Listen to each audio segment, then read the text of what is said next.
Saludo con grato gusto a todos los presentes, especialmente a las personalidades que hoy nos acompañan en esta sala de presidium con motivo del cuarto coloquio interno de filosofía, marxismo, pluralismo y transgénero. Especialmente saludo a nuestra directora, la maestra Lilia Margarita Lomelí Urquieta, que está aquí presente.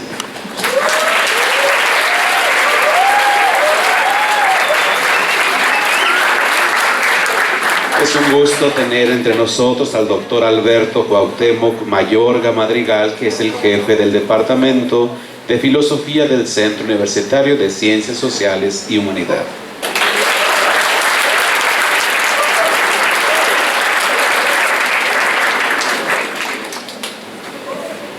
Con nosotros la doctora Ana Cecilia, es el doctor Francisco Salinas Paz, que nos da un enorme gusto, profesor de la licenciatura en Filosofía.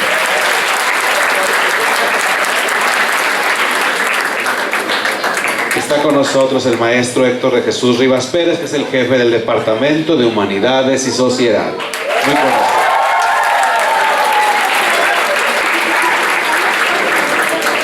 Nos acompaña también el secretario de nuestra escuela, el licenciado José Luis Cuevas Gutiérrez.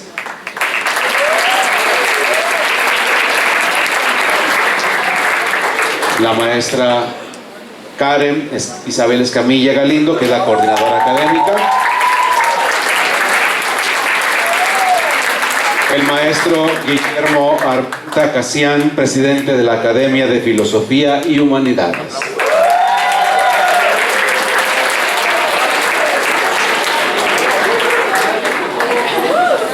La celebración del Día Mundial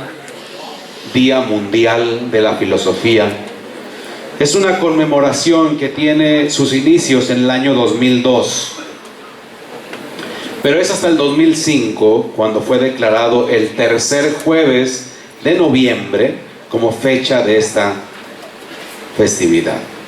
Los principales objetivos del Día Mundial de la Filosofía son renovar el compromiso regional, subregional e internacional en favor de la filosofía, alentar el análisis, la investigación y los estudios filosóficos sobre los grandes problemas contemporáneos para responder mejor a los desafíos con que se enfrenta hoy en día la humanidad.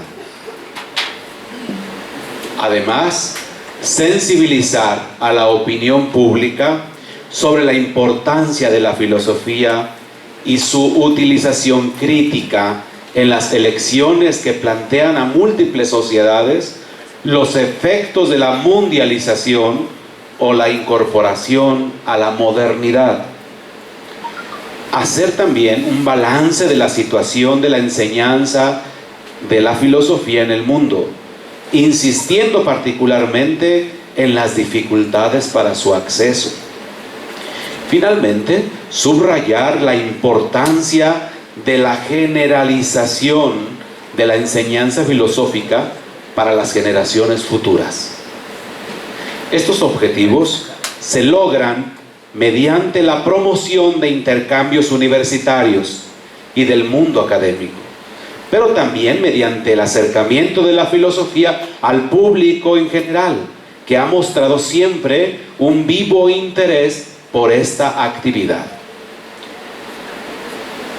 Pido que nuestra directora, la maestra Lilia Margarita Lomelí Urquieta, inaugure este cuarto coloquio interno de filosofía, marxismo, pluralismo y transgénero. Muchas gracias, maestro Salvador. Buenos días, chicos, ¿cómo están? Bien. Muy bien. Bueno, pues hoy es un día de fiesta, de una fiesta filosófica, que el Departamento de Humanidades y Sociedad,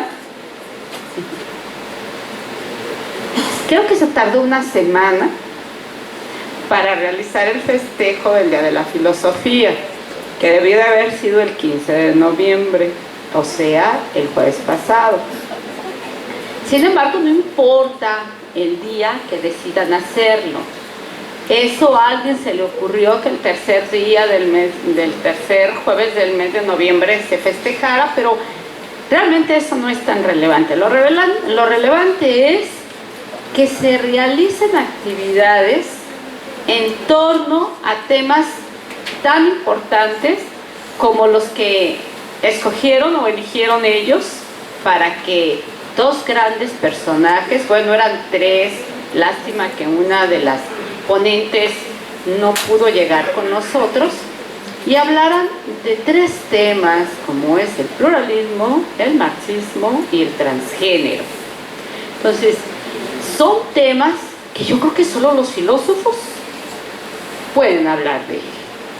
Quiero agradecer infinitamente al doctor Alberto Cuauhtémoc por estar acá con nosotros, al jefe de departamento del centro universitario, y bueno, a su colega que está aquí con nosotros, Francisco Paz, porque es muy importante tener personajes como ellos en escuelas preparatorias. No siempre tienen tiempo, ellos están muy ocupados, son muy solicitados, y entonces el que le hayan hecho un espacio a Prepa 18, se los agradecemos. ¿Cómo, muchachos? ¿Cómo les agradecemos que hayan venido?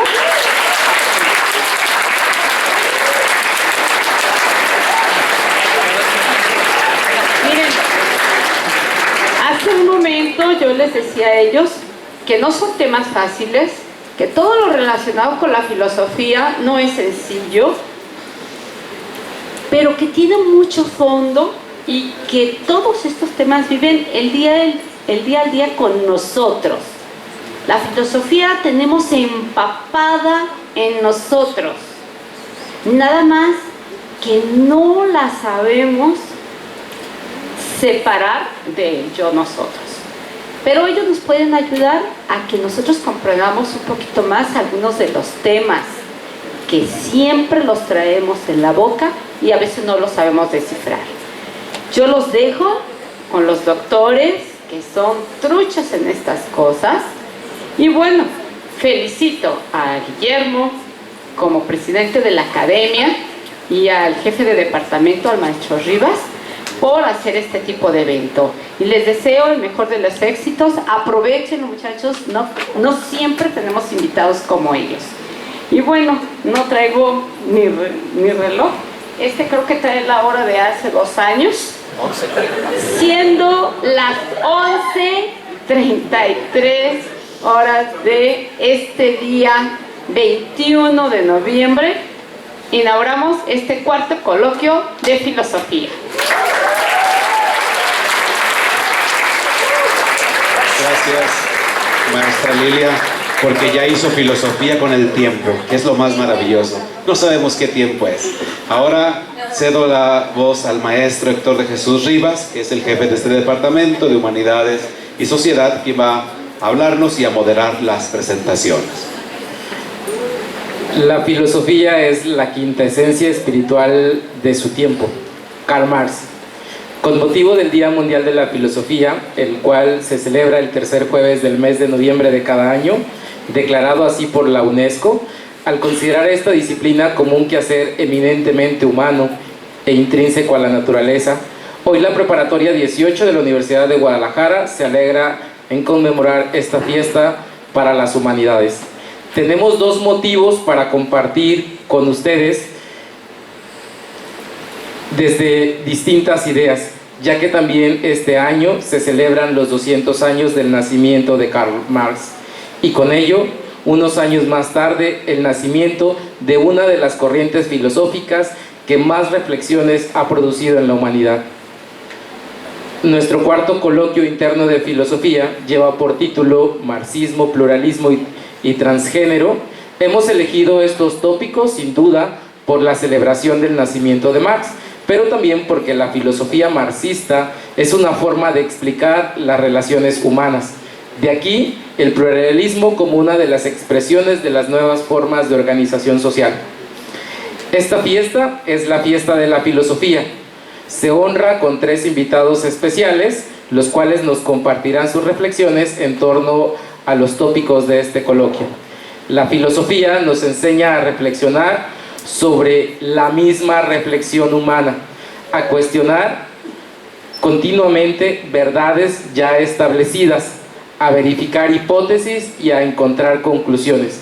Aunque el objetivo de la filosofía no es establecer verdades, sino el proceso argumentativo que sigue la reflexión.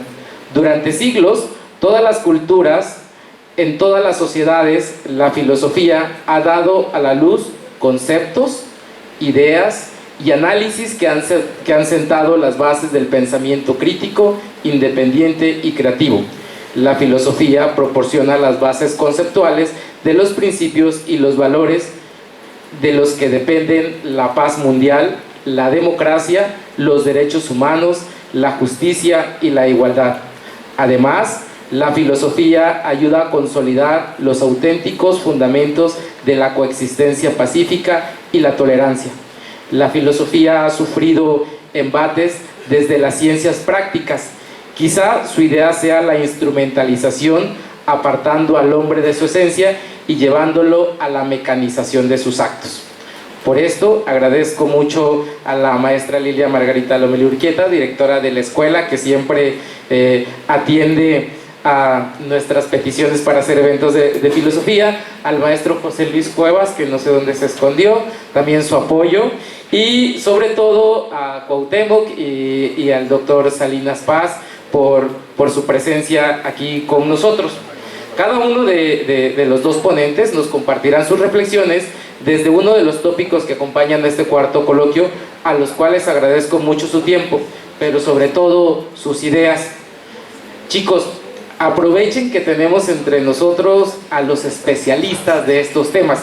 Yo me atrevo a decir, sin temor a equivocarme, que está entre nosotros uno de los mejores lectores de Marx, el doctor Salinas Paz.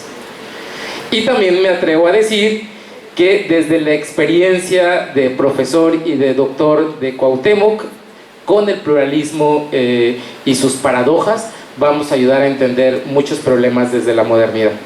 ¿Vale? Sin más, le voy a ceder la palabra al doctor Cuauhtémoc Mayorga Madrigal, jefe del Departamento de Filosofía del Centro Universitario de Ciencias Sociales y Humanidades de la Universidad de Guadalajara, para que nos comparta sus reflexiones filosóficas.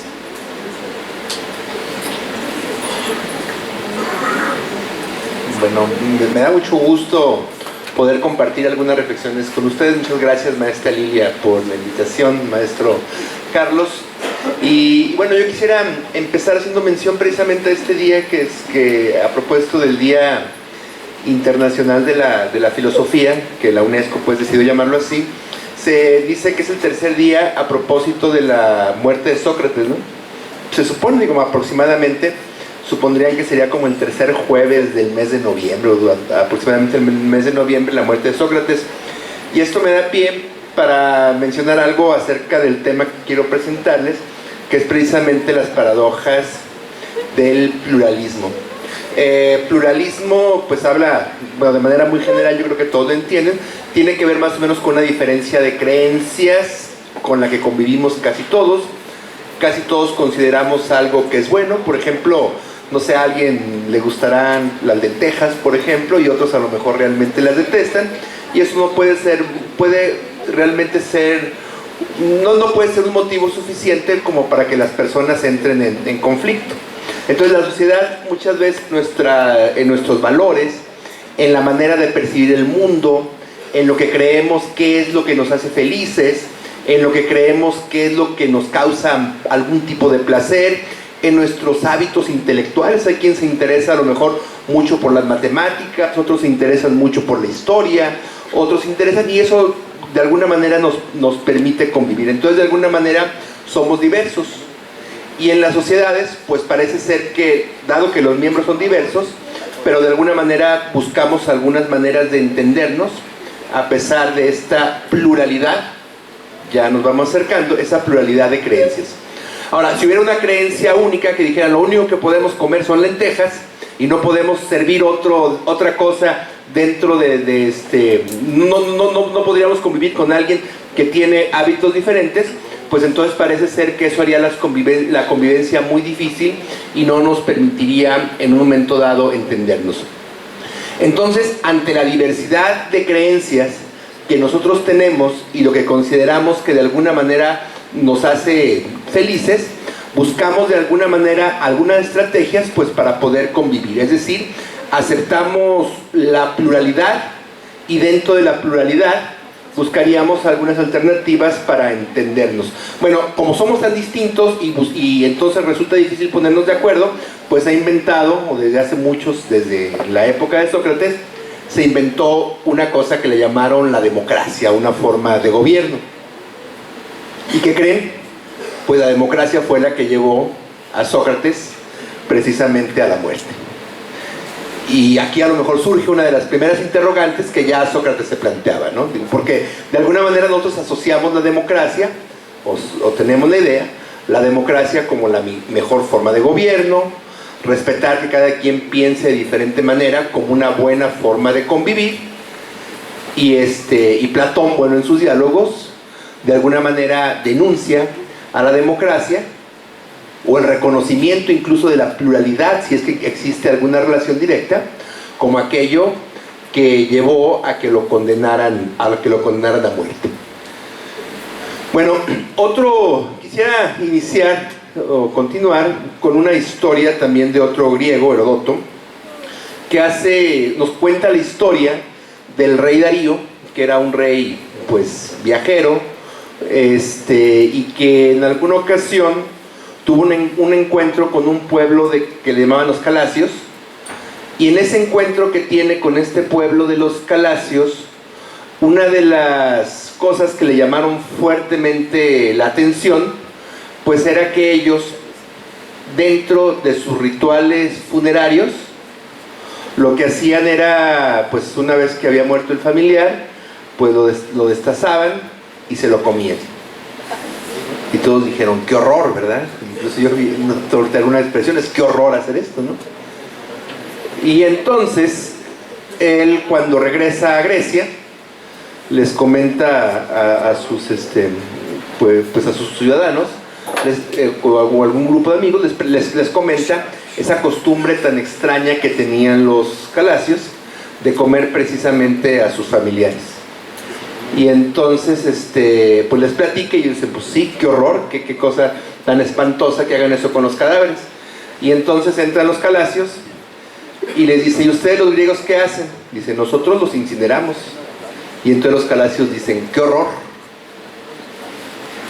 Y aquí nos genera una interrogante sumamente interesante. ¿Quién tendría la razón acerca de lo que se debe hacer? Uno generalmente quería, bueno, a lo mejor enterrar a los muertos o incinerarlos, pues es algo que nos parece a lo mejor dentro de lo normal, dentro de lo válido, pero a ellos les parecía como un gran honor poder ingerir a los muertos, y les parecía como un acto de respeto en un momento dado poder ingerirlos. De alguna manera podemos decir que ciertamente la forma práctica en que ellos desarrollaban los rituales funerarios, pues ciertamente era una actividad diferente, pero probablemente en el fondo había un acuerdo.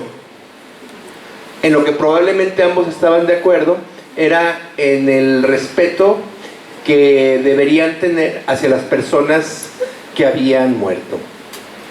Bueno, eso sin embargo puede enfrentar a sociedades, el hecho de que alguien conciba de una manera la manera en que se debe tratar los muertos, cómo se concibe el bien, cómo se concibe el mal, y me parece que para mostrar algo de este extremo que podemos decir dentro de las sociedades, en las creencias, quisiera poner algunos casos así más o menos simples.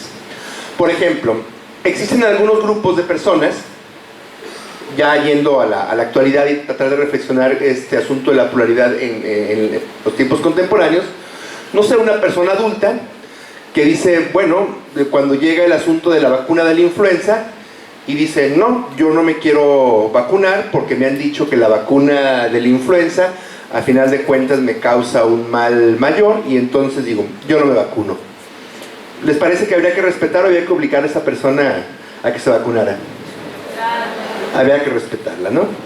Bueno, supongamos que existe una persona, no sé, hombre o mujer, que dice, yo tengo mis preferencias sexuales y a mí me gusta, si soy hombre, pues tener una relación sexual con los hombres, o si es mujer con mujeres. ¿Habría que respetar esto o no habría que respetarlo? Respetarlo, bueno, algunos ya no fue tan convincente todo el asunto, ¿no? Bueno, supongamos también otra situación de que alguien, una chica, por ejemplo, pues, bueno, una pareja, por un error por un descuido, podemos decir, en la manera en que se aman, la chica resulta embarazada y se da cuenta a los 2-3 días que está embarazada y dice, yo no quiero tener el hijo, voy a dejar la escuela y entonces mejor quiero interrumpir el embarazo. ¿Está bien o está mal? Había que resultar, bueno, aquí ya también incluso genera un poco más de controversias, pues. Bueno, otra cuestión. Alguien, supongamos que alguien ha visto cómo en los rastros maltratan a los animales para comerlos, y entonces después dice, yo no puedo soportar el sufrimiento de los animales, y entonces decide no volver a comer carne. ¿Estaría bien o estaría mal que tuviera esa decisión? ¿Habría que respetársela? ¿O habría que obligarlo a comer carne? Muy bien. Bueno, yo creo que más o menos con estos casos podemos más o menos estar de acuerdo en que puede haber diferentes concepciones morales o diferentes ideas en la manera en que convivimos, y que en un momento decimos, bueno, podemos aceptar y convivir de manera pacífica a pesar de que alguien piense que no debe vacunarse, que alguien piense que pues como si le gusta tener relaciones con parejas de su mismo sexo, si prefiere no comer carne, parece ser que eso estaría bien. Pero supongamos que un padre de familia está convencido de que las vacunas hacen daño y entonces decide no vacunar a sus hijos.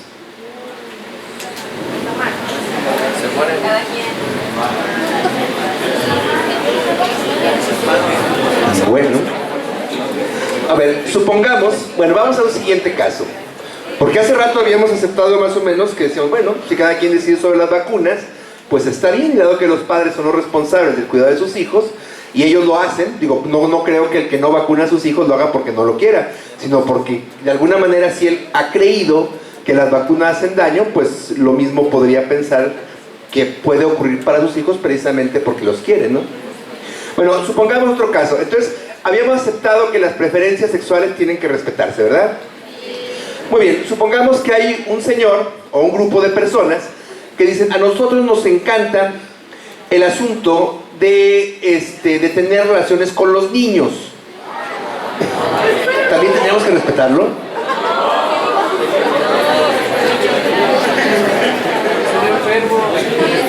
A ver, entonces, ¿habría que respetar o no habría que respetar las preferencias sexuales?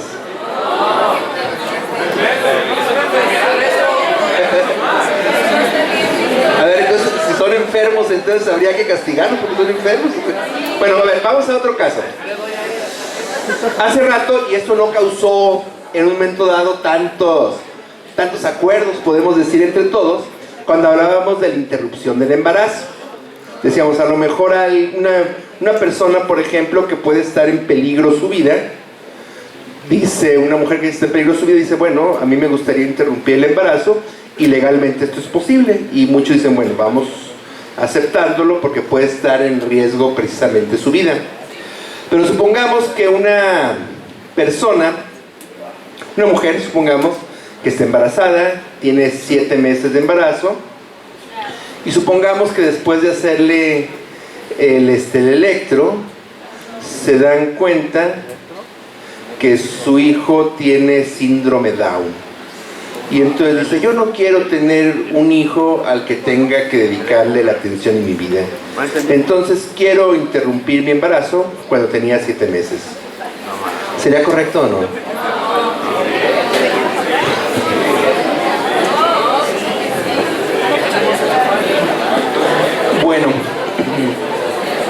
Bueno, con esto de alguna manera con estos casos, podemos decir extremos, con estos casos extremos que hemos presentado, me parece que de alguna manera dejamos establecido estas paradojas generales que se pueden presentar cuando analizamos el caso precisamente del pluralismo. Porque por una parte decimos, bueno, hay cosas que a lo mejor en un momento dado podemos tolerar, pero no tanto. O sea, sí toleramos las preferencias sexuales, pero no tanto. Sí toleramos el asunto de las vacunas, pero no tanto. Sí toleramos, por ejemplo, el asunto, imagínense también el caso de alguien vegano que de alguna manera también quisiera que se volviera gobernante y quisiera imponer a toda la sociedad, nadie más va a comer carne. Eso probablemente ya no lo toleraríamos de la misma manera, porque estaríamos de alguna manera subordinándonos a las creencias morales precisamente de los otros. Bueno, una vez que hemos establecido precisamente estas problemáticas serias que al parecer se presentan en el asunto de la aceptación así de tajo, podemos decir, de la pluralidad, porque la pluralidad de entrada en las sociedades contemporáneas, en las sociedades democráticas, se presenta como un valor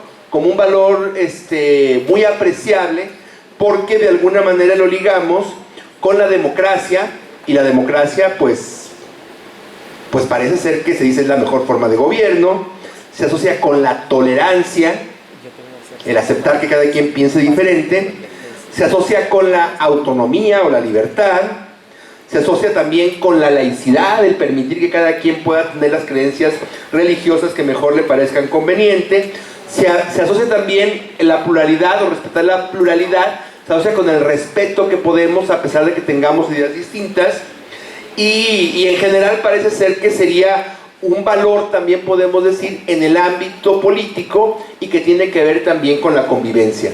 Pero también parece ser que en ciertas circunstancias llegamos como a la conclusión de que sí, podemos aceptar la tolerancia, pero a veces parece que no tanto. Hay situaciones en las que probablemente más bien el respeto a la pluralidad o a la diversidad de creencias pueda traer aparejada una posible crisis o poner en peligro de alguna manera la convivencia social.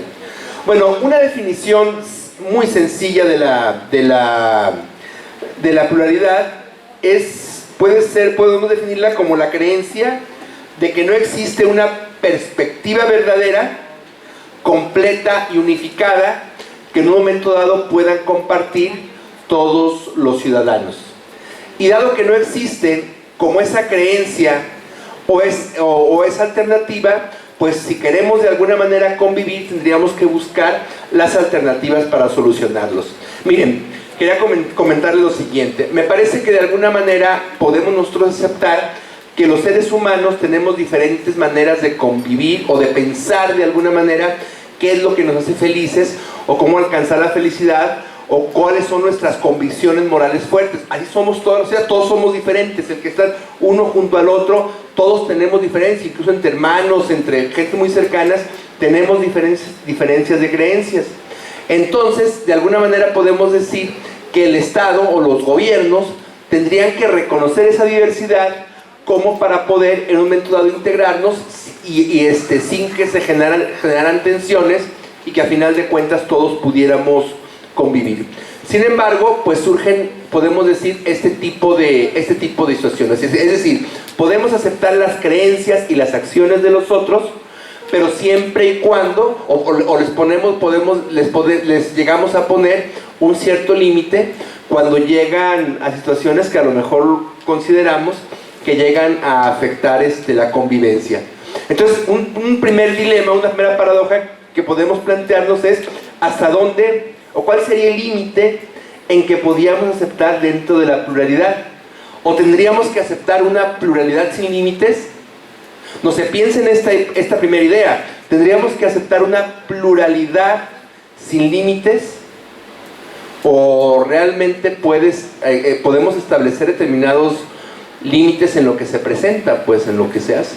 Por ejemplo, imagínense, pues, suponemos que la escuela es democrática, es amplia, y entonces de repente les van a hacer su examen de matemáticas, su examen de física, y entonces dice, dado que somos plurales, somos democráticos, pues cada quien responda lo que quiera, pues. A final de cuentas todo vale, no. Parece ser que no, pues. Eso también nos genera un tipo de paradoja. Parece ser que tampoco podemos decir en un momento dado que todo vale ante la diferencia precisamente de opiniones que se nos presentan. Y ante las situaciones morales y políticas que les presentaba hace un momento, pues también parece ser que habría ciertos límites que podríamos establecer como para poder ello. Bueno, y la cuestión no es solamente un asunto que se pueda discutir en una plática, por ejemplo, como la que tenemos aquí, o yo me imagino que todos ustedes en alguna ocasión han platicado sobre la conveniencia, o inconveniencia de consumir carne, por ejemplo. Yo creo que todos lo han platicado. O ustedes también entre sus compañeros y amigos habrán platicado sobre la permisividad o la necesidad de acabar o de prohibir, por ejemplo, el caso del aborto. Yo creo que todos lo han platicado. O también habrán platicado sobre el asunto, a lo mejor algunos de ustedes también han platicado sobre el asunto de los antivacunas, o sobre el asunto, por ejemplo, de la tolerancia religiosa. Si debe haber una sola religión, no es pertinente que exista una pluralidad de un momento de religión. Yo creo que todos de alguna manera lo han platicado. Bueno, el asunto no termina aquí. Si el asunto fuera un tema que platicáramos entre nosotros y nos pusiéramos de acuerdo, que fuera un asunto de una conferencia, no pasa nada. El asunto es que dentro del ámbito político, pues tendríamos que ponernos de acuerdo. Pero ¿cómo ponernos de acuerdo, pues? O cómo garantizar de alguna manera el entendimiento dentro de las sociedades. Porque son cosas que, como les comentaba hace un momento, como plática, pues puede quedar aquí entre nosotros.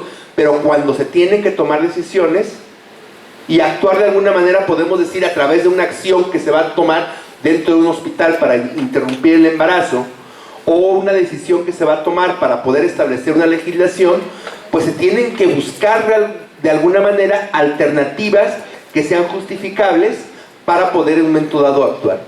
Les pongo, bueno, simplemente algunos ejemplos. Me parece que aquí, bueno, para hablar por ejemplo del caso del aborto, me parece por ejemplo que aquí en México y casi en todos los países, pues ciertamente son posiciones muy encontradas. A mí en ocasiones me parece difícil pensar que alguien que está a favor del aborto libre, por ejemplo, y alguien que se opone rotundamente al aborto, como se manifestó con sus expresiones ahorita aquí en el auditorio, puedan en un momento dado ponerse de acuerdo. Parece difícil. No sé si estén de acuerdo conmigo. Parecen ocasiones muy difíciles, son posiciones realmente encontradas. Otras posiciones a lo mejor a veces también realmente encontradas, las encuentro, por ejemplo, entre esas posiciones fuertes que ha habido de los animalistas que dicen, es que nadie debe consumir carne, y mientras los otros dicen, no, es que es muy importante. A mí también parece ser que sobre lo conveniente, incluso para la nutrición, que parece algo sumamente privado, pues toman algún tipo de, quieren influir sobre los demás, pues. Bueno, el asunto es, por ejemplo, poniendo en concreto el caso del aborto, me parece que las naciones, a final de cuentas, lo que han hecho es como buscar algún tipo de equilibrio, incluso hasta en las naciones más progresistas, podemos decir que han buscado algún tipo de equilibrio, en el sentido de decir, bueno, damos a determinados meses, entonces es que nosotros podemos permitir el asunto del aborto, pues. Y entonces legisla y se establece, o bajo ciertas circunstancias, por ejemplo, cuando quien está embarazada fue víctima de algún tipo de abuso sexual, pues bueno, en esas circunstancias lo toleramos y se plantean como una serie de situaciones, podemos decir, excepcionales, para poder en un momento dado justificar. Es decir, ¿cuál es una estrategia que han seguido los gobiernos como para poder solucionar las diferencias y los enconos y los conflictos que puede generar la pluralidad? Pues tratar de buscar equilibrios. Bueno, no sé, también lo podemos pensar. Realmente el equilibrio, en ocasiones podemos pensar, bueno, el equilibrio a lo mejor apacigua a la sociedad, pues, y apacigua de algún tipo de conflictos que puedan generarse. Pero el hecho de buscar ese tipo de equilibrios realmente nos pone de frente sobre lo que debería hacerse. no sé, habría un momento también que pensar. O sea, realmente nos pone de frente probablemente alguien que es totalmente a favor de la interrupción voluntaria del embarazo en cualquier situación, diría, no, el equilibrio no, o sea, hasta quien dice que los puntos medios son tibios y esas cosas, pero bueno, a final de cuentas los gobiernos es lo que buscarían, pues, formas de equilibrio para garantizar en un momento dado la convivencia dentro de la sociedad. Bueno, ya concluyo casi, creo que de alguna manera los problemas o algunos de los dilemas han quedado más o menos planteados. Bueno, planteo brevemente otros. Bueno, por una parte, el asunto de la pluralidad resulta, bueno, ahorita ya lo planteábamos, resulta insostenible con una concepción que tenga que ver acerca de la búsqueda de la verdad. ¿Sí? Porque si nosotros suponemos que ante una situación, bueno, más que de tipo político, moral, de otro tipo, tenemos posición, la verdad se corresponde con una vinculación directa entre mis creencias con la realidad, pues entonces aquí parece ser que la pluralidad no tiene mucho sentido. Bueno, por otra parte, el pluralismo desde el punto de vista político o desde el punto de vista moral nos puede llevar a pensar, bueno, que cada quien en gusto se rompen géneros, cada quien piensa lo que quiere, pues eso nos puede llevar de alguna manera a la inacción y probablemente nos llevaría realmente a conflictos. O sea, sostener un pluralismo o un relativismo, podemos decir radical, eso probablemente nos puede llevar a conflictos. Por otra parte, quisiera decirles también que la democracia no siempre es pluralista. Y me parece que este ejemplo lo vemos claramente con el caso que les ponía acerca de Sócrates. La democracia más bien tenía una idea monista acerca de lo que era lo correcto, acerca de lo que era la religión, y entonces se oponía precisamente a la diversidad de ideas. Entonces las democracias no necesariamente son pluralistas. Bueno, otro de los riesgos que se pone también es que el pluralismo puede en un momento dado basarse en las apariencias y no buscar en un momento dado acercarse a un conocimiento certero de la realidad. Otro asunto también que es el pluralismo, muchas veces pues se acerca a buscar o hacer valer, por ejemplo, desde el punto de vista político, las opiniones de las mayorías, y eso puede conducir en ocasiones a un populismo. Creo que un ejemplo muy cercano, por ejemplo, de esto lo tenemos en otra paradoja que me parece, bueno, aquí a mí no me gusta dar como soluciones últimas, me parece que a veces en filosofía el hecho ya de plantear los problemas y pensarlos es suficiente, pero es un asunto que me parece muy interesante de pensar, el caso del aeropuerto de la Ciudad de México. A lo mejor hay diferentes opiniones, pues, pero entonces surge realmente aquí una situación interesante. O sea, ¿quién tiene que tomar la decisión? ¿La tienen que tomar los expertos que saben de cuestiones de aeronáutica, o la tiene que tomar el pueblo, que es la voz de Dios, así es, ¿verdad? La voz del pueblo es la voz de Dios, o el pueblo es sabio. O sea, ¿quién tiene que tomar a final de cuentas las decisiones sobre ese tipo de situaciones en las que nos encontramos? Entonces, bueno, el asunto que quiero plantear es que con mucha frecuencia precisamente el asunto del pluralismo puede llevar a tomar decisiones, podemos decir, por ejemplo, en el caso de algunos gobiernos, decir, para poder tener contenta a la sociedad, pues a final de cuentas actuamos por lo que a final de cuentas acepta la mayoría. Bueno, para concluir, me parece que lo que tendría que decirles es que el pluralismo político requiere de alguna manera del pluralismo ético, es decir, tendría que ser como, podemos decir, compatible, dado que la sociedad o desde un régimen político busca ayudar a la mayoría de los ciudadanos, pues tendría que reconocer la diversidad de creencias que pueden existir entre ellos. Y me parece que para evitar de alguna manera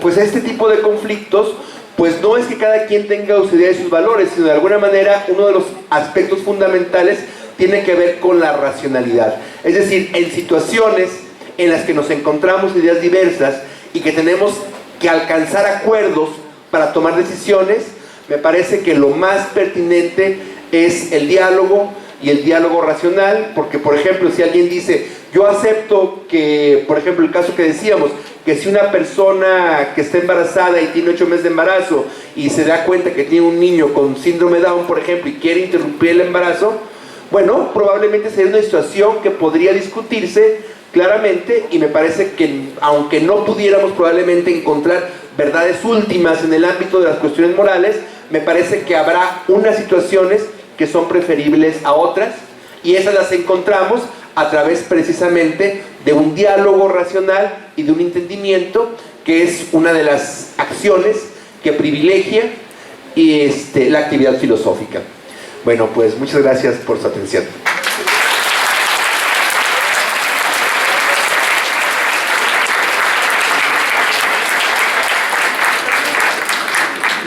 Muchas gracias, Cuauhtémoc. Al final de la ponencia del doctor Salinas Paz, vamos a abrir un espacio para las preguntas, si alguien quiere hacer algún cuestionamiento. Bueno, también para no llevarnos más tiempo, le cedo el micrófono al doctor Francisco Salinas Paz, que es profesor de tiempo completo de la licenciatura en Filosofía del Centro Universitario de Ciencias Sociales y Humanidades. Y él nos va a compartir su texto, una ponencia que le ha titulado Vigencia del pensamiento de Marx en nuestros días. Muy amable, gracias. La invitación fue verdaderamente reconfortante. Me gusta venir. Es la segunda vez que vengo a esta prepa. A lo mejor alguno de ustedes me vio el año pasado, no lo sé. Les agradezco mucho la invitación. Quiero poner mi cronómetro porque tengo 30 minutos, ¿verdad? O menos, no sé. Entonces quiero poner mi cronómetro. Y además, los jóvenes como yo acostumbramos tomarnos selfies en los momentos importantes. Entonces,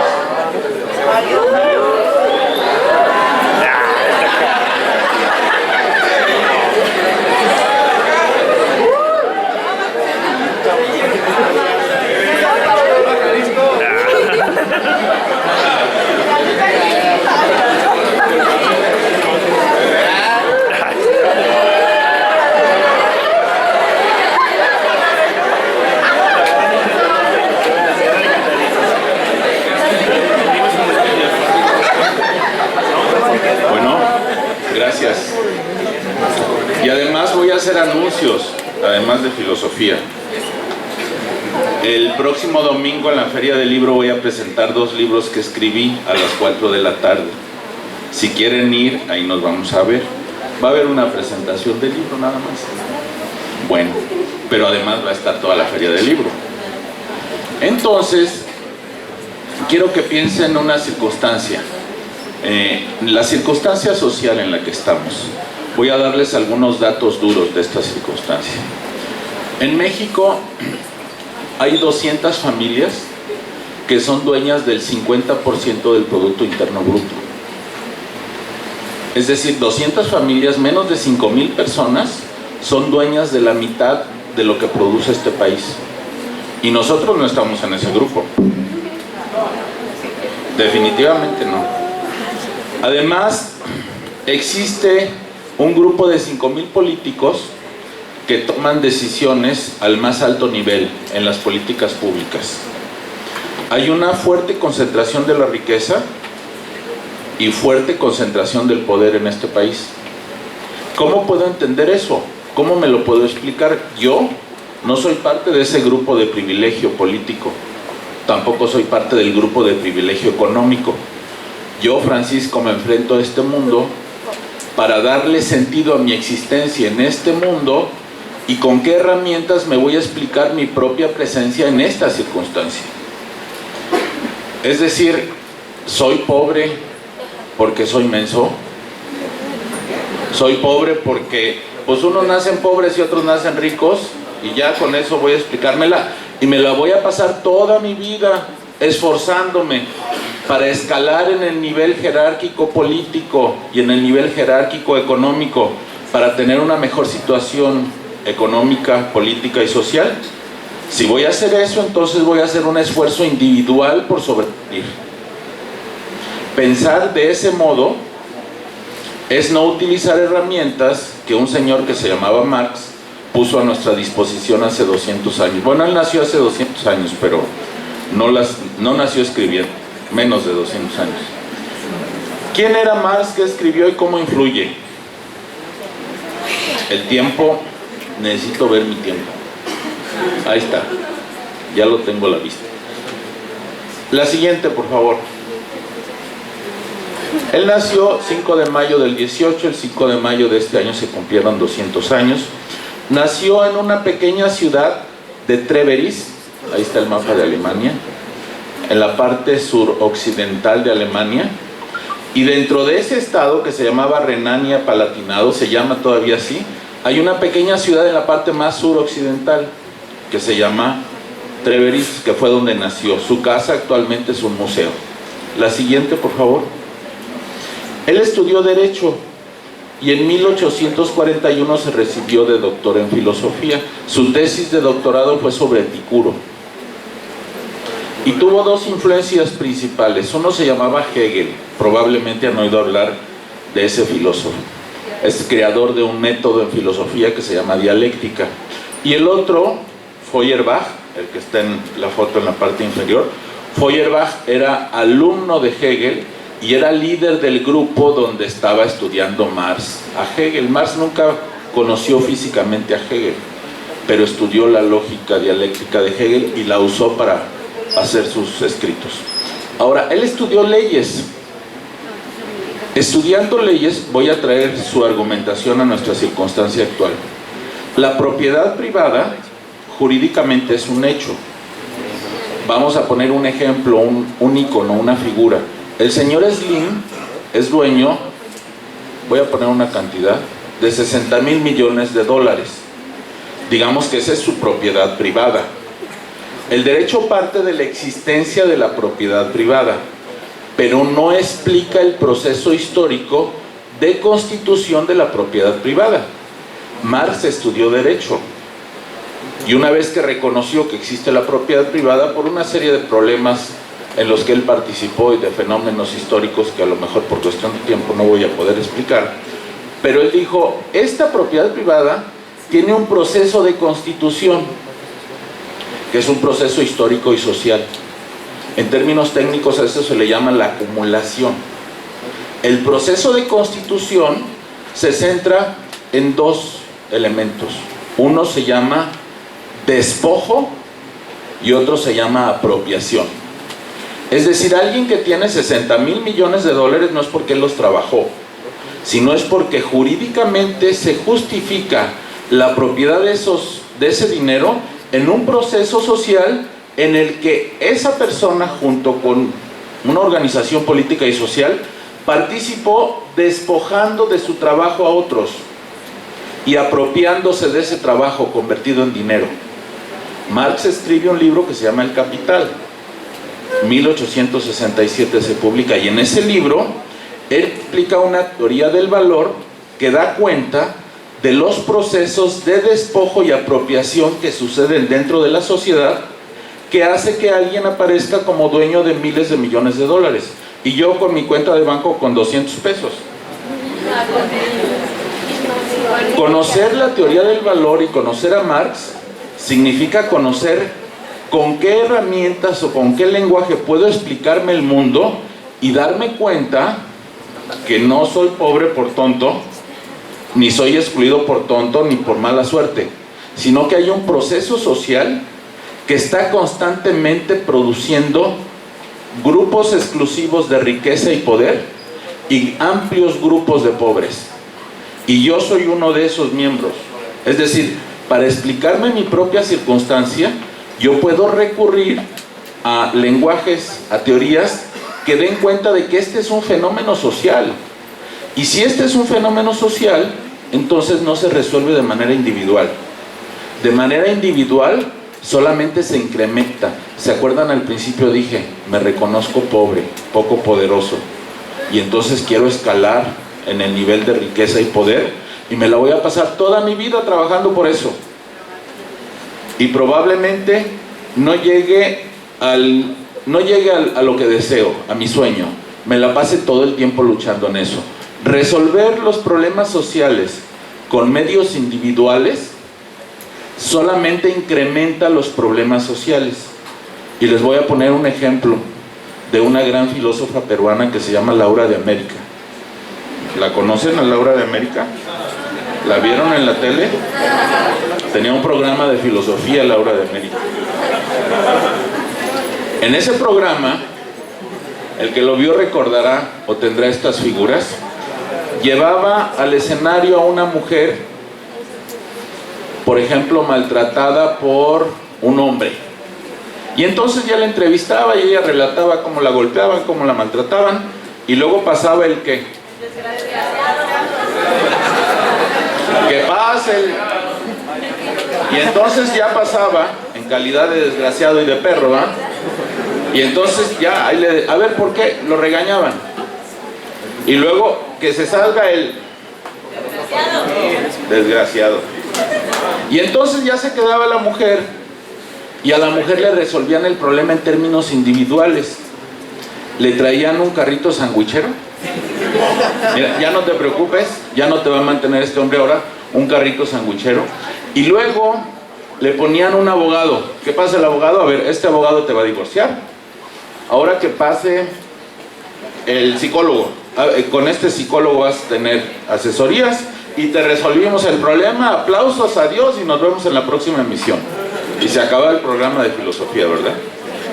Vamos a imaginar qué pasaba con esta mujer cuando regresaba a su comunidad. Es muy probable que en su comunidad hubiese un problema de machismo, que era un problema social.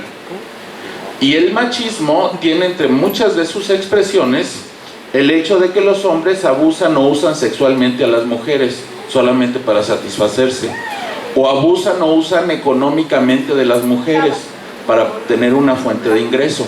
Si ella salió al programa sin carrito sandwichero y solamente con la habilidad física de satisfacer sexualmente a hombres, cuando regresa a su pueblo o a su comunidad, ahora ya tiene un carrito sandwichero, además de aquellito con lo que puede satisfacer la necesidad sexual de su pareja. Es decir, ahora puede ser objeto de un doble abuso, no nada más sexual, sino también económico. No se resolvió el problema del machismo, al contrario, el problema se incrementó. Querer resolver los problemas sociales, esa se llama la ley Salinas. Querer resolver problemas sociales con medios individuales solamente incrementa el problema social. Carlos Marx, entre otras cosas, dice que el problema de la pobreza es un problema estructural que tiene que ver con el modo como producimos mercancías y con el modo como distribuimos esas mercancías. Ya les expliqué más y no ha pasado la presentación. La que sigue, por favor.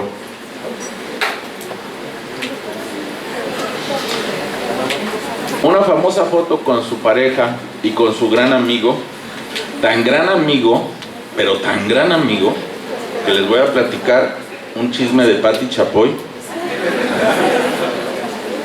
Un día la esposa de Marx, ellos vivían en Londres porque lo mandaron a vivir lejos de Alemania porque era estorboso Marx, sus ideas eran peligrosas.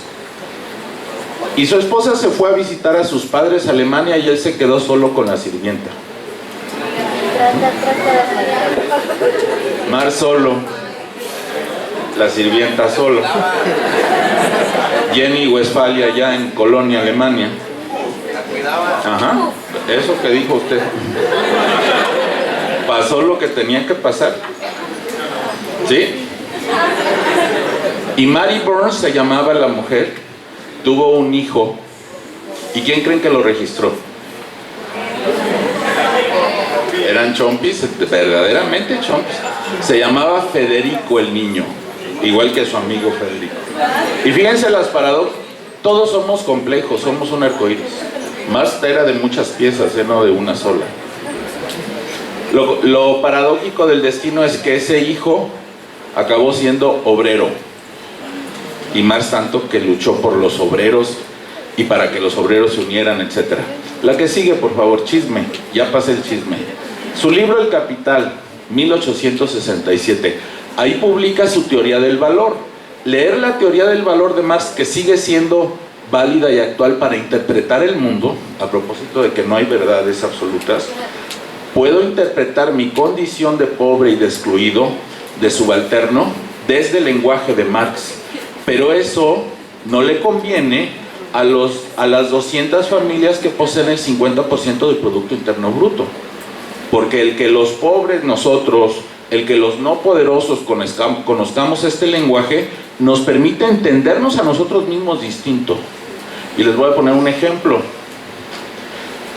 Televisión, 1000 veces he escuchado a algún empresario diciendo, es que yo arriesgo mi dinero. Y como yo arriesgo mi dinero, entonces deben de darme situaciones de privilegio. Esta frase, arriesgo mi dinero, tiene sentido si ignoramos la teoría de Marx a propósito del valor. Porque ¿se acuerdan lo que les dije, la teoría de Marx a propósito del valor? Si yo tengo millones de dólares, jurídicamente es correcto. Sin embargo, esto es producto de un proceso histórico y social que se llama acumulación, en donde despojé de manera legítima, de manera legal, en donde despojé y me apropié del trabajo de los otros. De manera que cuando yo digo, yo empresario arriesgo mi dinero, esto no tiene sentido en la teoría del valor de Marx. Porque entonces tendría yo que justificar y legitimar cómo es que me hice propietario de ese dinero, diría Marx, a partir de un proceso de despojo y de apropiación. Y eso viene en la teoría del valor. De manera que el empresario realmente no está arriesgando su dinero desde esta perspectiva. Desde la perspectiva en que todos vivimos en los medios masivos de comunicación y en nuestra cotidianidad, el que tiene poder y el que tiene dinero y que lo usa como capital, está ejerciendo una actividad lícita. Pero Marx, estudiando derecho, se da cuenta que el derecho no va a resolver el problema, que el problema tiene que ver en un proceso histórico y social. La que sigue, por favor. Tuvo 3 hijas Marx. Bueno, tuvo más, pero 3, pero 3 fueron, llevo 15 minutos, 3 fueron las que sobrevivieron a edad adulta y tuvieron vidas muy trágicas. 2 de ellas se suicidaron. Una, al cumplir 70 años con su pareja, decidieron que hasta ahí terminaba su vida, y los 2 el mismo día se suicidaron. Y otra, cuando supo que su novio se casó con otra mujer, se suicidó. Bueno, la que sigue. El 14 de marzo del 83 murió, está enterrado en Londres. En 1964 le hicieron un monumento, que es el que ven ustedes ahí, el cementerio de Highgate. Y bueno, definitivamente nuestra cultura occidental tiene como uno de los pensadores, entre muchos otros, uno de los pensadores actuales y que da cuenta de nuestras circunstancias a Marx. La que sigue. Algunas de las obras de Marx fueron publicadas hasta el 32, por ejemplo, los manuscritos económico-filosóficos. Y en México apareció la primera edición de ese libro hasta la década de los 50. Quiere decir que una generación antes de mí empezaron a leer esas obras de Marx. Y la empezaron a leer en el contexto universitario, en donde ya la gente de las clases sociales no poderosas pudieron empezar a leerlo. El 2 de octubre del 68, el evento que en este año se conmemoraron 50 años de la masacre, está vinculado a aquellas generaciones que tuvieron acceso a la universidad pública. No pagábamos, como yo en la universidad nunca he pagado, bueno, los 200 pesos o los 300 pesos. Y que tengo derecho a aprender, no obstante, a educarme, no obstante ser miembro de la clase social baja. La actualidad de los movimientos sociales actuales en búsqueda de justicia están vinculados de alguna manera con las ideas de Marx. No necesariamente aceptándolas, pero por lo pronto criticándolas. Ser crítico en el sistema hoy pasa, entre otras cosas, por entender a Marx. La que sigue, por favor. ¿Cuáles fueron sus ideas principales? Miren, en El Capital está la teoría de la plusvalía y la contradicción y crisis de la sociedad capitalista. Nosotros vivimos en una sociedad en crisis. Y esta crisis se viene paliando, resolviendo de distintos modos. Les voy a poner un ejemplo. Hace un momento platicaba a propósito de los sistemas de becas. para que los alumnos puedan seguir estudiando. Los sistemas de becas resuelven el problema de manera inmediata, pero no resuelven el problema social, así como en el caso de Laura de América. ¿Por qué? ¿Por qué alguien necesita beca para ir a la escuela? Porque tenemos una sociedad estructurada que genera pobres y ricos. Es más complejo el proceso, pero vamos a llamarlo así, pobres y ricos. Y si soy pobre y necesito una beca, y hay alguien que en la misma sociedad tiene miles de millones de dólares, quiere decir que algo no está funcionando en esa sociedad. ¿Cómo explicármelo? Teoría de la plusvalía y crisis. Enajenación humana en los manuscritos económicos. ¿Qué es enajenación humana? Se los voy a poner con un ejemplo muy sencillo. Bueno, creo yo sencillo. Los seres humanos consumimos, nos metemos al cuerpo cosas que creemos que no son beneficiosas y que no necesariamente es así. El hecho de consumir una Coca-Cola, por ejemplo, para satisfacer la necesidad de la sed, puede ser analizado desde el proceso de la enajenación o del fetichismo. Es un deseo genuino consumir una Coca-Cola, pero otra vez vamos con la técnica de Marx. ¿Cuál es el origen de mi deseo? Mi deseo está vinculado con intereses empresariales, está vinculado con una empresa que quiere simular que me va a satisfacer la sed, aunque en términos reales y técnicos no me la satisface, sino me hace adicto a la cafeína y bla, bla, etcétera, etcétera, etcétera. El proceso de enajenación es cuando yo hago cosas que van en contra de mí mismo y las hago por voluntad propia. Esa sería la última expresión del proceso de enajenación. Por ejemplo, el hecho de tener becas resulta benéfico de manera inmediata, pero a largo plazo sigue incrementando el problema de la diferencia social. No se resuelve el problema social, sí el individual, y aquí tenemos una técnica de trabajo de la enajenación política. Individualizar a la sociedad, que cada quien quiera resolver su problema de forma individual. Eso nos aísla. Hay un viejo dicho en política que dice: divide y vencerás. Mientras más tenga dividida la sociedad y mientras más cada quien piense que va a resolver el problema por sí mismo, más aislado lo tengo, y más débil y más fácil de manejar y de manipular. Acuérdense de la ley Salinas: un problema social solamente se resuelve con medios sociales, con medios individuales se incrementa. La que sigue, por favor. Traje algunas citas.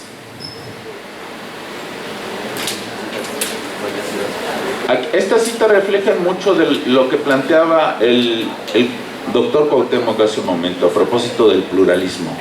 La diferencia entre el interés común y el interés particular. ¿Cómo conciliar estas diferencias? Dice Marx: en términos económicos hay diferencias que no se pueden conciliar bajo ningún sistema, y eso se llama lucha de clases.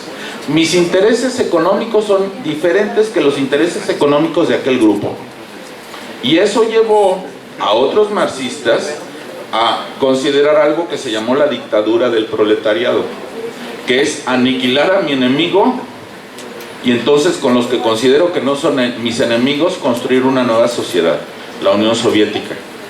El día de hoy, en este siglo, probablemente esa idea ya no es tan popular y ya no se piensa en términos de revolución y de aniquilar al otro. Se empieza a realizar actividad política probablemente en términos de autonomía. No estoy de acuerdo con sus ideas, entonces yo puedo autonomizarme políticamente. Y tenemos muchas manifestaciones de movimientos sociales hoy en el mundo. En México, los problemas de inseguridad han llevado a municipios a generar movimientos sociales que buscan la autonomía política.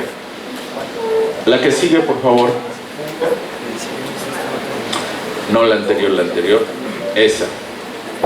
Me gusta mucho esta cita y la refiero constantemente porque la palabra comunismo, obviamente que no solamente atiende a lo que dijo Marx, tiene todo un campo semántico social de interpretación complejo.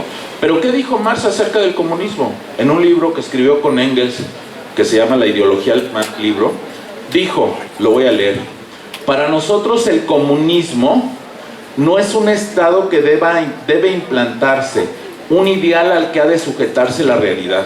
Una de las características de Marx es que él era materialista, y en muchos de sus escritos políticos él dice: yo no puedo atender a una problemática política y social yendo ya con un ideal en la mente de lo que tengo yo que hacer, sino que cada circunstancia político y social y económica tiene su propia personalidad y habrá que abordarla desde su propia circunstancia y personalidad. Por eso el comunismo no es un ideal. Y otra de las cosas que dicen muchas citas Marx es que el comunismo no va en contra de la propiedad privada. Todo el mundo debemos tener nuestra propiedad privada, dice Marx. Va en contra del uso de la propiedad privada como capital en manos de un grupo específico y en contra de las relaciones económicas de otro grupo amplio que empieza a generar pobreza. Justamente lo que vivimos. Somos una sociedad muy polarizada. En este país hay 60 millones de pobres de acuerdo a la clasificación misma del gobierno de la República. Y 60 millones de pobres no son producto de la generación espontánea, son producto de estructuras sociales, políticas y económicas que trabajan para producir pobres. Dice: nosotros llamamos comunismo al movimiento real que anula y supera el estado de cosas actual. Lo subrayé. Movimiento real que anula y supera al estado de cosas actual. No es la única definición que tiene de comunismo Marx, tiene muchas otras. Esta es una definición general de comunismo, y en otras circunstancias donde analiza situaciones específicas, como la guerra civil en Francia, como problemas de los obreros en Alemania, da definiciones específicas para esas circunstancias. Porque una de sus características de Marx es que cada situación política y económica tiene su propia personalidad y habrá que analizarla desde esa personalidad. Las condiciones de este movimiento se desprenden de las premisas actuales existentes. ¿De dónde tengo que partir para analizar? En un texto que escribió en 1857 dice la famosa frase entre marxistas: robinsonadas. No puedo partir de situaciones ideales, no puedo partir de utopías, no puedo partir de constructos previamente diseñados para aplicar sobre la realidad. Eso se llama violencia simbólica. Imponer significados y constructos sobre la realidad y que el experto diga lo que se tiene que hacer y los demás tengan que seguirlos, conduce a procesos de dominio. Gramsci lo analiza, el dominio. Simulando dirección, pero dominando, imponiendo significados. Violencia simbólica, esa la vivimos por parte del Estado todos los días. El Estado impone formas simbólicas y de cultura, simulando legitimidad, simulando consultar al pueblo, antes y ahora, el gobierno anterior y el gobierno que va a entrar en unos días más, simulando consultar, pero ya teniendo previamente tomada la decisión. La que sigue, por favor.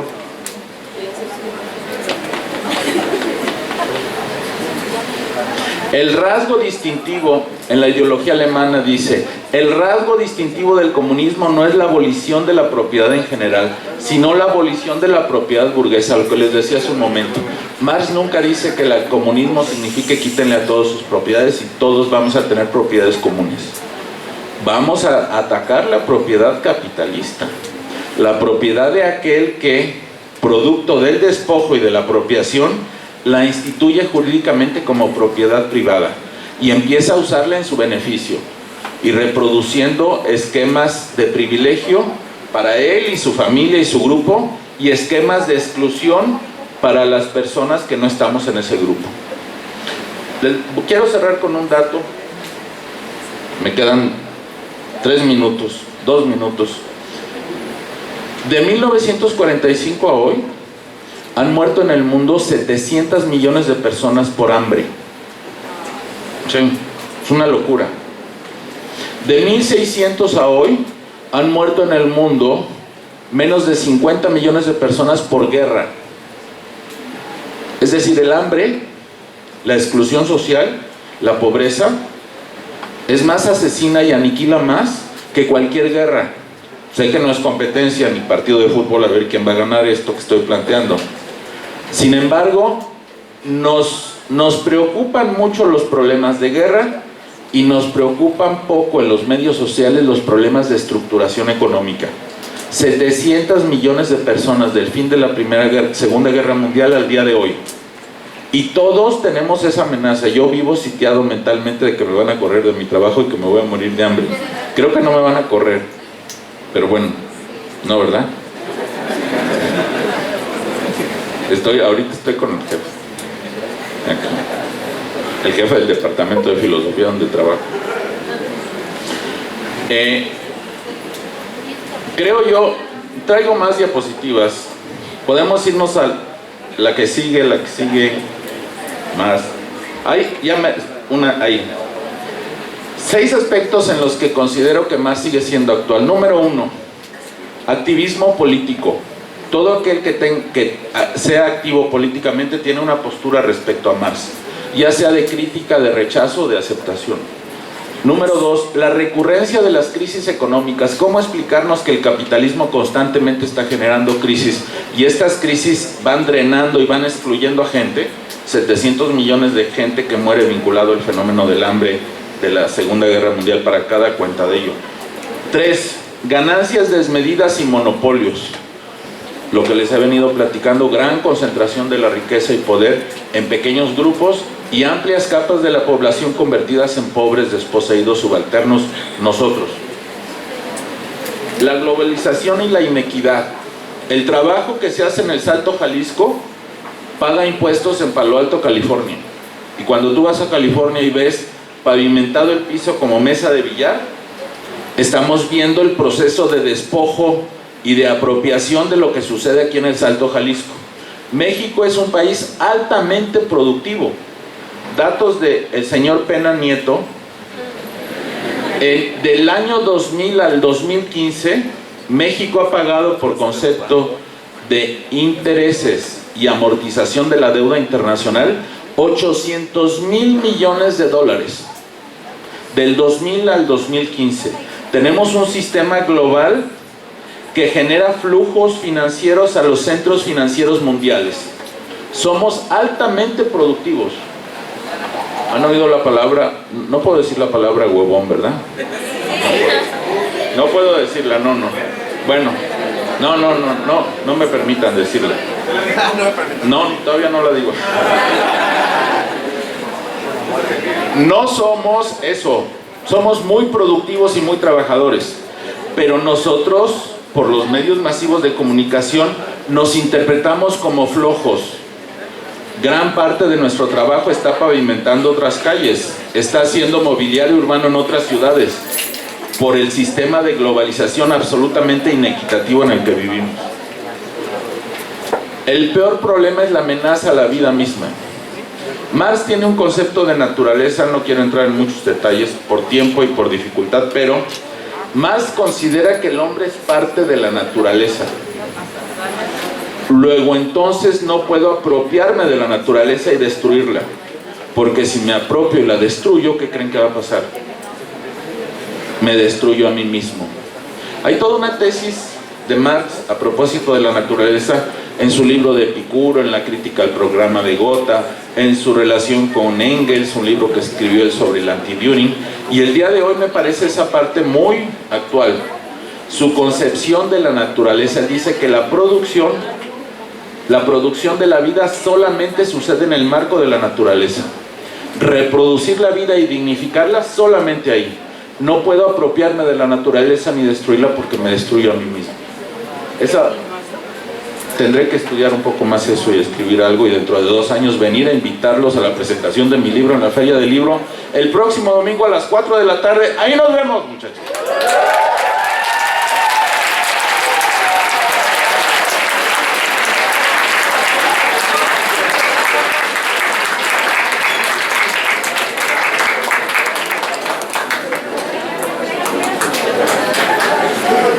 Ok, doctor, parece ser que, bueno, doctores, parece ser que hay preguntas.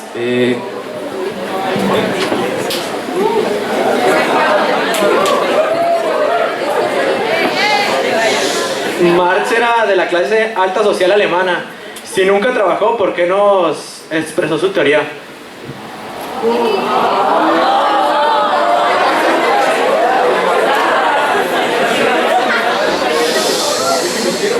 No nada más no trabajó, además abusó de su sirvienta.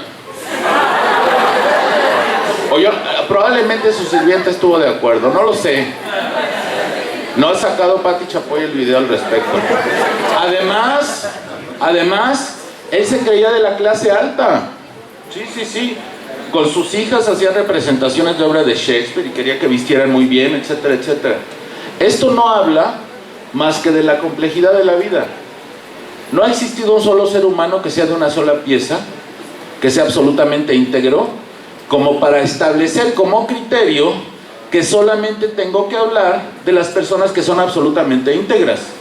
Porque entonces, si nos ponemos a hablar del que haya sido de una sola pieza, que nunca haya tenido una duda, que nunca haya tenido una contradicción, empecemos a hablar. Una cosa es la persona, otra cosa son sus ideas, otra cosa son sus circunstancias familiares, y de lo que yo aquí vine a hablarles fue un poquito de los chismes, pero también de sus ideas. Sé que él no trabajó, sé que él era muy flojo, sé que además, miren, creo que Corona, no estoy seguro, pero eso no me impide hacer uso de sus ideas para poder interpretar la realidad. Hasta puedo decir cosas feas, algo muy feo, pero no, mejor no lo digo. Cuando daba clases, voy a decir algo muy feo, muy feo. Es más, hasta bonito, después de tanto decir que está feo, bonito. Por supuesto que el hombre de carne y hueso Jesús tenía una novia que se llamaba Magdalena. Pero eso no me impide aprender de Jesús. ¿O me impide aprender de Jesús? Creo que no. Y es más, mejor no lo digo.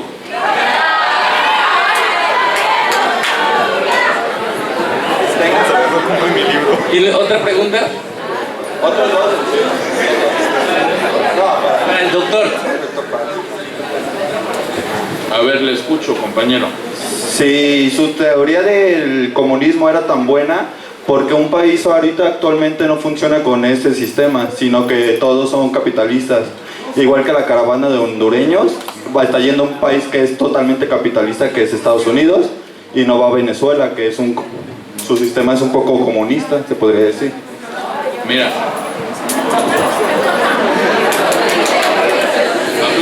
Aplausos.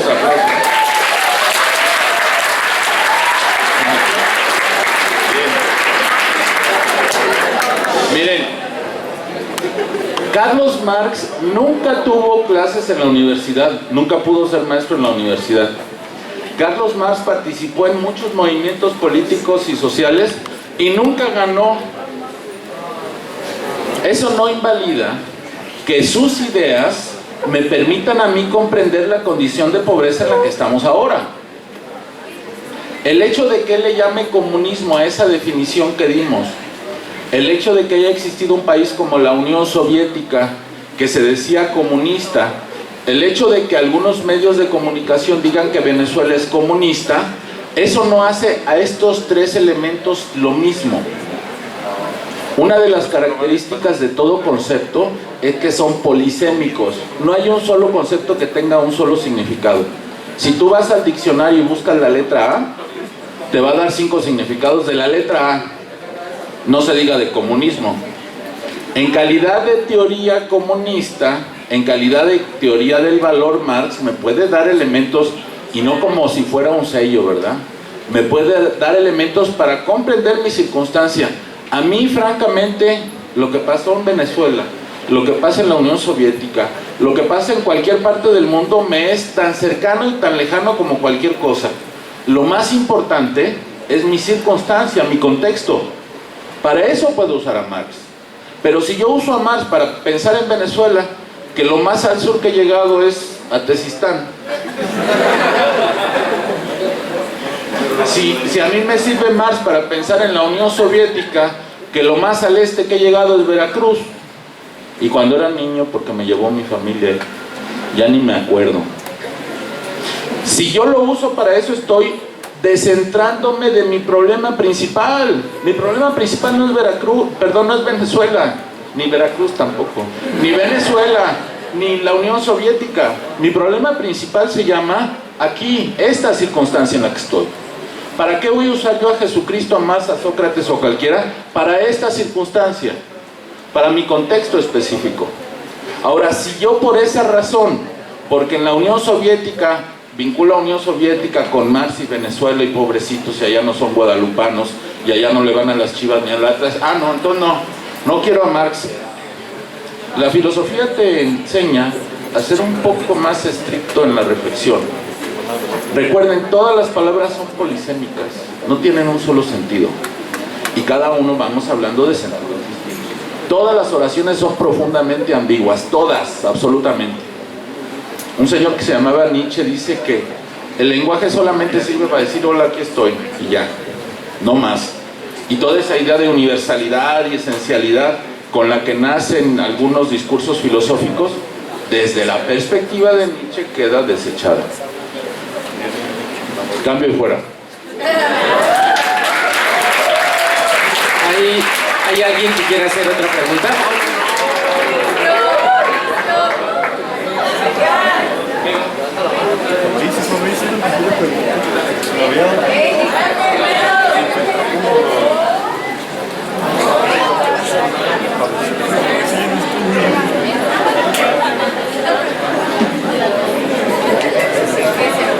Chicos, porfa, guardamos silencio. Hola, mucho gusto. Así como lo dijo mi compañero, como el sistema comunista no funcionaba en varios países más que en Rusia, ¿usted cómo opina que vaya a entrar aquí a México el comunismo? Siendo que varios países comunistas están, ¿cómo se dice?, invirtiendo en la política de Andrés Manuel López Obrador, que es de izquierda y va a entrar ahorita en el gobierno. ¿Cómo cree que vaya a influir? Pues mira, el comunismo no es algo que existe en sí mismo. ¿Cómo vamos a resolver nuestros problemas? El modo en que planteemos la pregunta implica el modo en que participemos en la solución. Me da mucho gusto que pregunten, pero digo, tengo unos cuantos años más que ustedes y otras ondas en la cabeza, distintas nada más. Si yo me pregunto de qué modo va a entrar el comunismo a México, ya me estoy percibiendo a mí mismo como un actor pasivo.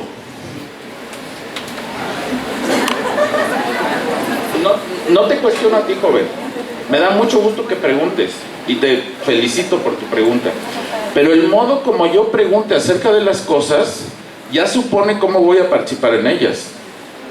No, es que aquí no va a entrar ningún comunismo. Aquí se van a resolver los problemas a partir de la participación ciudadana de nosotros, punto. Nos platicaba la directora hace un momento de entrar aquí, todo el proceso de participación ciudadana en el que intervinieron ustedes y las generaciones anteriores para poder hacer el parque que está al otro lado, que no conozco, me lo platicaron, un espacio habitable y mejor donde pudieran trabajar. Ese es el punto, ese es el problema.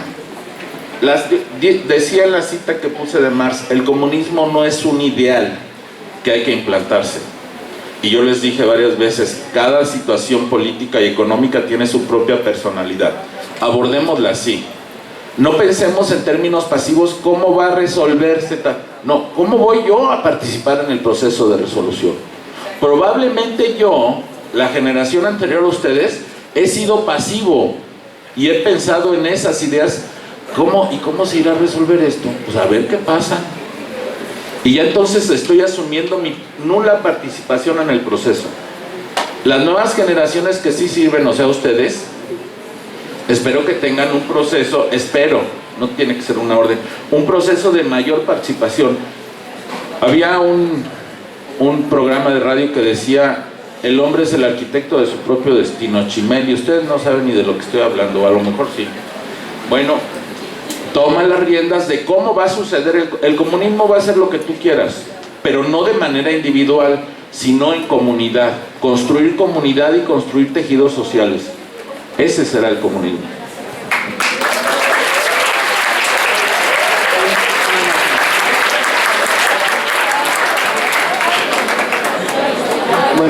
Chicos, por favor. Realmente con nuestra sociedad de hoy en día, las ideas marxistas serían lo que más nos conviene como sociedad. Mira, Carlos Marx escribió un libro que se llama La cuestión judía, y en ese libro hay una frase que la voy a decir tal cual, sencillita. Dice: el judío debe emanciparse del judaísmo. La voy a parafrasear la frase. La mujer debe emanciparse del feminismo. El cristiano debe emanciparse del cristianismo. Y a Marx lo tenemos que emancipar, ¿de qué creen? Del marxismo. Sí. ¿De qué elementos vas a echar mano tú y tu comunidad para resolver tus problemas? Eso depende de ti y cómo lo uses. Cada una de las ideas que hay en el mundo escritas en un libro no son en sí mismo algo, sino son interpretadas por alguien. La novena sinfonía de Beethoven está en alguna partitura puesta en algún punto, y en el momento en que yo, que nunca he tocado ningún instrumento, la agarre y empiece a tocar, ¿lo que creen que va a suceder? Un desastre, ¿verdad? Pero si alguien que tiene años entrenado en tocar distintos instrumentos toma la partitura y empieza a interpretarla, va a salir una bella melodía, ¿verdad?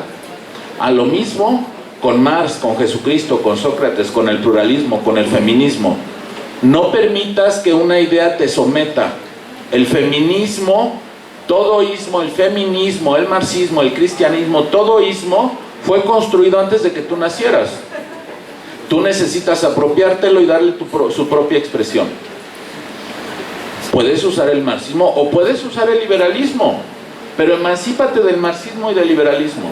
Probablemente el mercado libre sea muy bueno, sí, pero habrá que apropiarnos de eso y habrá que usarlo para resolver nuestras problemáticas.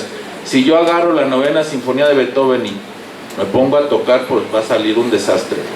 El asunto es que cada idea tiene una forma de interpretarse a propósito de la polisemia y la ambigüedad de las oraciones y de las palabras. ¿Cómo puedo apropiarme e interpretar esas ideas y resolver mi problemática? Ese creo que es el punto. Yo voy a hacer una pregunta también porque quiero escuchar la postura de Cuauhtémoc con el pluralismo. Según entendí, Cuauhtémoc, y no me dejes quedar mal, lo que nos comentabas es que el Estado debe considerar sus decisiones desde un pluralismo ético. Bajo estas circunstancias, ¿cómo entender el pluralismo o la tolerancia hacia los procesos de migración centroamericana, por ejemplo, en este momento?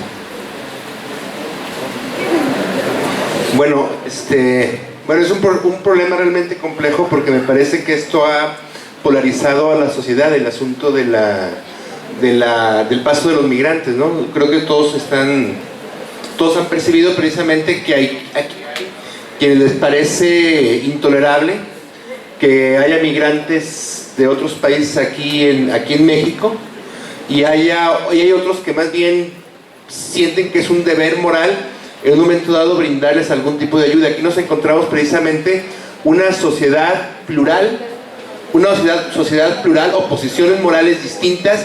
Probablemente haya otros, no sé, yo creo que también estamos muchos de ustedes, en que no necesariamente las cosas son blanco y negro. No sé si están de acuerdo conmigo. O sea, no necesariamente las cosas son blanco y negro. Es decir, hay quienes sí radicalmente rechazan al migrante, y hay quienes dicen que hay que dar casi, toda la vida por el migrante. Pero también habrá muchas posiciones intermedias que establecerán a lo mejor ciertos límites para ayudarlos. No sé, pienso a lo mejor en algunos gobiernos que dicen: a lo mejor no les doy todo, pero a lo mejor les doy un lugar donde duerman esta noche, o les presto, o les doy agua, o les doy algo. Es decir, habría también a lo mejor una serie de posiciones intermedias ante esa diversidad política. El asunto, atendiendo precisamente la pregunta de Héctor, tenemos que tomar, a final de cuentas, una decisión como país, o los gobiernos tienen que tomar algún tipo de decisión ante esta pluralidad que existe dentro de la moralidad, porque ya tenemos a los migrantes aquí en México, tenemos que convivir con ellos, somos también de alguna manera un país de migrantes, hay que actuar. Entonces, ¿qué es lo que tendría que hacerse, me parece, dentro de este pluralismo político?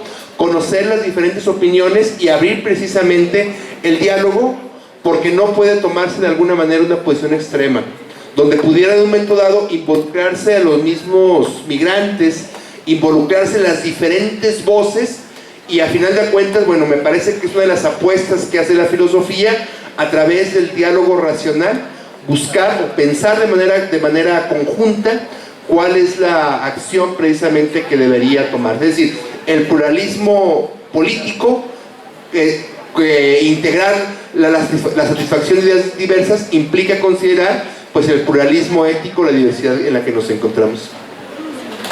Gracias, doctor. Gracias, chicos, gracias a todo el público. Solicito ahora la presencia de nuestra directora, la maestra Lilia Margarita Lomelí Urquieta, para que entregue las constancias a los ponentes que esta mañana nos han honrado con su cátedra.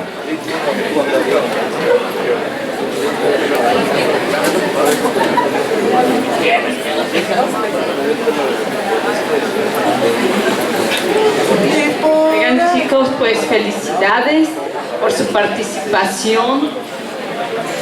Ya los estaba escuchando desde aquel rinconcito, que traen pues muchas ganas de continuar con este tipo de pláticas. Héctor, tienes mucha tarea para seguir invitando personajes tan buenos como los que trajiste el día de hoy. Y bueno, agradecerles infinitamente su asistencia a este cuarto coloquio interno de filosofía en la Escuela Preparatoria número 18, y quiero entregarles una constancia. Quisiera entregarles algo realmente que valiera más la pena, pero pues somos en nivel medio superior, ya nos conocen que no podemos tener gran cosa, pero sí nuestro agradecimiento y bueno, felicidades por que siempre están presentes. ¿Y a quién invitamos? Pues al doctor en este caso. La constancia dice: la Universidad de Guadalajara, el Sistema de Educación Media Superior, la Escuela Preparatoria número 18, otorgan la presente constancia al doctor Francisco Salinas Paz, en este caso, por su valiosa participación con la ponencia Vigencia del pensamiento de Marx en nuestros días. Como parte de este cuarto coloquio, llevado a cabo el 21 de noviembre en las instalaciones de esta escuela preparatoria. Muchísimas gracias.